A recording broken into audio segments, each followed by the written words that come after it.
Imagine working the night shift at a diner when a perfect smiling family walks in at 3 a.m. No car, no sound, just smiles. And then one of the children speaks with a voice that isn't human. You know how it only takes a few small accidents to make you homeless?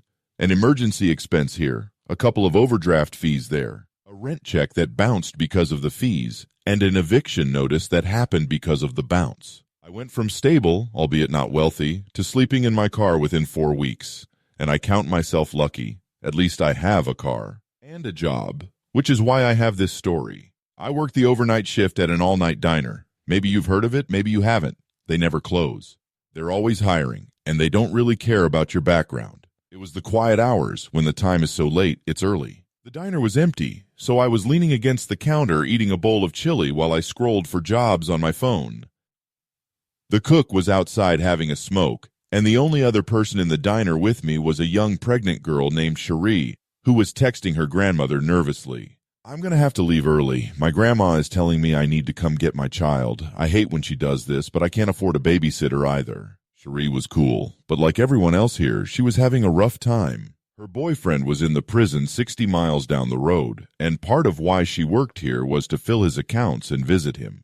He was there for murder or something, but we don't really talk about our personal lives, so I wasn't sure. Brucius was the cook, and he took a smoke break at every available opportunity. He'd wander back if a customer walked in, but there was no reason to bother him. Hey, it's not a problem. I'll handle everything. Go pick up your kid.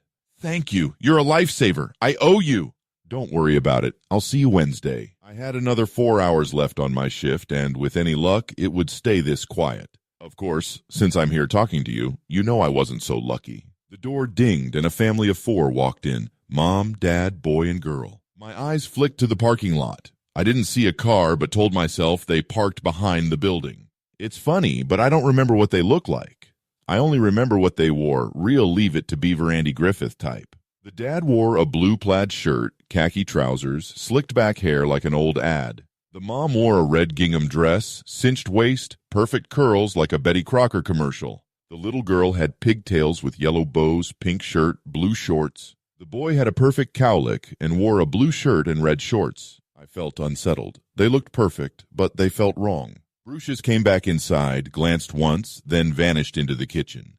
Good evening, y'all, I said as I set down the menus. Can I get you anything to drink? Each member clasped hands on menus and turned with identical smiles. 4 glasses of milk, please, said the dad, tone folksy, sitcom-like. Everything looks so delicious, said the mom cheerily, without glancing at the menu. I couldn't remember the last time I'd seen adults order milk at that hour. Thank you, the dad said as I set their glasses down. They hadn't moved a muscle. I wiped my hands on my apron nervously. Are you all ready to order? They all turned to my name tag at once. I was glad most of it was hidden. We're waiting for someone, the mom sang. They all smiled, milk untouched. It wasn't right for children to be that quiet, or for anyone to be that still. I pretended to wipe counters. Guests weren't supposed to be left alone. Are you sure I can't bring you anything? I asked after long silence. We told you, we're waiting, hissed one of the children. It wasn't a child's voice. All 4 eyes locked on me. No smiles. My heart pounded. They heard it. Okay, I laughed nervously, too high-pitched. Out the corner of my eye, Brucius frantically waved from the kitchen door. Relieved, I backed away slowly. Primal fear told me not to turn my back. I'd barely opened the door when Brucius yanked me inside. Listen, Brucius whispered, urgently, gripping my arm tight. Those people out there aren't real people. I looked back through the small window in the swinging door. He cut me off. What I don't have is time to explain. You see that bag of salt? Pour a line at the front. Make sure the swinging door won't break it. Wall to wall. Double it if you're not sure. I'm confused. And I'm scared shitless. Poor. He hefted his own bag, creating a wide circle around us. At the back, another salt line already stretched wall to wall. I peeked through the swinging door window. The family still hadn't moved.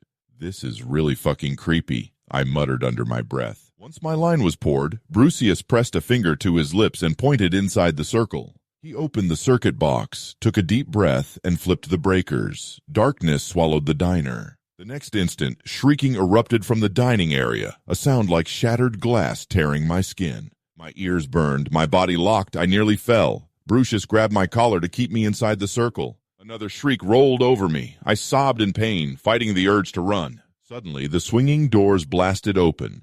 A roiling, inky mass slithered inside. Too many mouths, too many teeth, too many eyes. The air reeked of rot and tar. My stomach lurched as bile rose in my throat. The thing stopped at the salt line, stretching along its length like liquid shadow. My eyes burned. Blood dripped from my nose. "Close your eyes!" Brucia shouted over the screams. I clamped my eyes shut, hands over ears, body shaking. Eventually the screaming stopped. I must have passed out because when I woke, dawn light leaked into the diner. My body ached, my face crusted with dried tears and blood. Brucius was sweeping the salt, now smoky blue, reeking of sulfur and gasoline. "I'm going to wash my face, then coffee.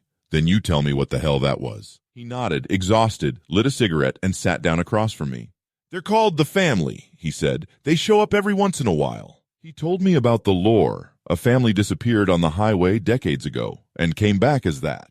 Would you have believed it if I told you when you got hired? There's a reason the pay is so good. Before this place was built, disappearances were constant. Now people just stop here off the highway. When the family gets hungry, they come here. At that moment, a real family entered, a couple with a toddler, oblivious. We stopped talking. I took their order. Brucius fired up the grill. "This happened weeks ago. I'm still here applying for jobs, but no calls back. Brucius got a new job as a prison guard. He's leaving soon. I might delete this later, but I had to share it somewhere. What do you think I should do?"